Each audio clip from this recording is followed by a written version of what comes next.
প্রায় ৫০টি বছর এ হাত দুটো কত প্রাসাদের ভিত্তি গেঁথেছে তার হিসেব নেই। কড়া রোদে পেট পড়েছে, বৃষ্টিতে ভিজেছে হাড়। বৃদ্ধ মুস্তাক আহমেদের জীবন এটি, যে অন্যের স্বপ্ন সাজাতে গিয়ে নিজের স্বপ্নগুলো ইটের তলায় চাপিয়ে দিয়েছে।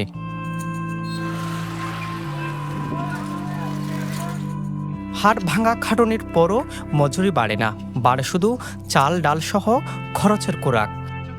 তাই পকেটের শূন্যতা ছেয়ে হৃদয়ের ডের কষ্টের ভার বহনকারী মুস্তাকের কাছে দুঃখ এখন কোনো শব্দ নয়, যেন এক অদৃশ্য পাহাড়। শ্রমিক দিবস নবুঝিতে আরা বুঝি দে হাজত গিয়ে হাজ ঘুরি অনার সংকরত যাই রে দুঃখ কষ্ট বহু চলে বেতন বাড়াইতে হইলে কি আর বেতন বাড়া দিম করে আর নবে। বয়সের ভাড়ে নুয়ে পড়া মুস্তাকের বিপরীতে কিশোর মোহাম্মদ সাইদ মাত্র ১৭ বছর বয়সে পরিবারের দায়িত্ব হাতে নিয়েছে সে।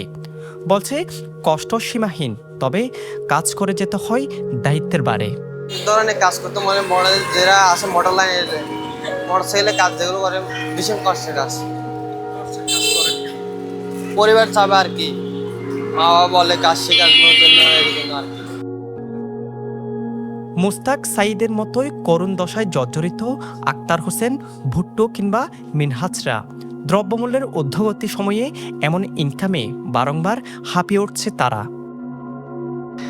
পোষায় না বলতে আমাদের বেতন অল্প, এই জিনিসপত্রের দাম বেশি। শ্রমিক দিবস এগুলো পাই আমরা বুঝি না, বুঝছেন? শ্রমিক দিবস আসে যায়, তবে আমাদের দুঃখ শেষ হয় না। আর বেতন না বাড়ারা আর অনেক সম্মতি কার্যকর হইতে মানে আর তো শনিবার নাই কোচারা গ্রাম তো এড়ে গরির কেন ওড়ে গরির ইমত 4 দিন ইমত 2 দিন কীভাবে আর বেতন বাড়াই কোম্পানিরও হইলেও দিয়ে মেরে দিয়ে আমায় দিয়ে আনতো 4 দিনে শেষ হয়ে যার গই আর মিকা যায় তা আঙুরি আর স্যালারি বাকি আর খোঁজারি নিয়ে।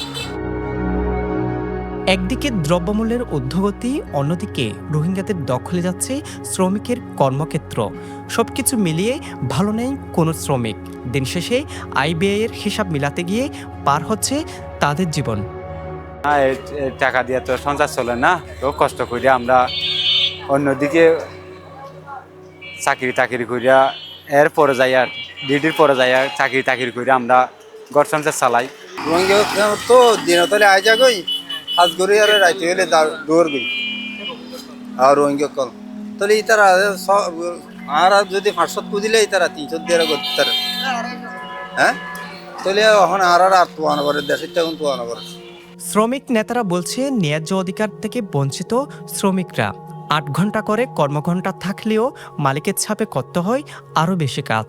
তাই এসব নিরসনের জন্য শ্রম আদালত কক্সবাজারে বেশ জরুরি বলছেন তারা। 8 ঘন্টা পরিবর্তন 10 ঘন্টা 12 ঘন্টা, এমনকি অনেকে আরও বেশি 18 ঘন্টাও কাজ করে। এবং 8 ঘন্টা পরে যে সমস্ত হোটেল শ্রমিকেরা আমাদের এখানে নির্মাণ সহ বিভিন্ন সময় কাজ করেন তাদেরকে এটা ওভারটাইম বা পার্ট টাইম বলে তাদেরকে টাকা দিতে হবে, ওভারটাইমের টাকাগুলো দিতে হবে। এই দাবিগুলো আমাদের দাবি, পাশাপাশি কক্সবাজার একটি শ্রম আদালত প্রতিষ্ঠার দাবি আমাদের দীর্ঘদিনের।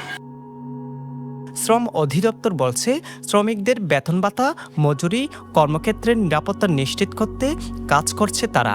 বর্তমানে 20টির অধিক প্রতিষ্ঠানের বিরুদ্ধে শ্রম আদালতে আইনি ব্যবস্থা নিয়েছে শ্রম অধিদপ্তর। অবশ্যই শ্রমিকরা ফ্যাসিলিটিস পায়। এখন কেউ যদি তার আইন থেকে বঞ্চিত হয়, কেউ যদি তার ন্যায্য মজুরিটা না পায় বা তাকে ওভারটাইমের টাকাটা না দেয় বা ওয়ার্কিং প্লেসের সেফটিটা যদি নিরাপত্তা নিশ্চিত না হয়, সেক্ষেত্রে গভর্নমেন্টের পক্ষ থেকে আমরা হেল্প করি। টোল ফ্রি হেল্পলাইন নাম্বার আছে 16357। এখানে যে কেউ ফোন দিয়ে তার অভিযোগ জানাতে পারে।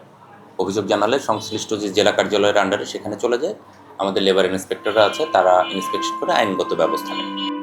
রক্তে রাঙানো সেই আমেরিকার শিকাগোর রাজপথ থেকে আজকের তপ্ত রোদে পড়ে যাওয়া এসব শ্রমিকের গল্পটা এক ও অভিন্ন। তবে নিজের অধিকার আদায়ে পথ বড় অচেনা এসব মানুষের। ক্লান্ত হাতে হাতুড়ি আর নিড়ানি ছলে অবিরাম, শুধু পুরায় না জীবনের হাহাকার। শ্রমের বিনিময়ে তারা অট্টালিকা গড়েন সত্য, কিন্তু দিন শেষে এই ঘামঝরা মানুষগুলো দয়া চায় না, চাই ন্যায্য অধিকারটুকু। সাজন বড়ুয়া, সাজু, পেনুয়া নিউজ।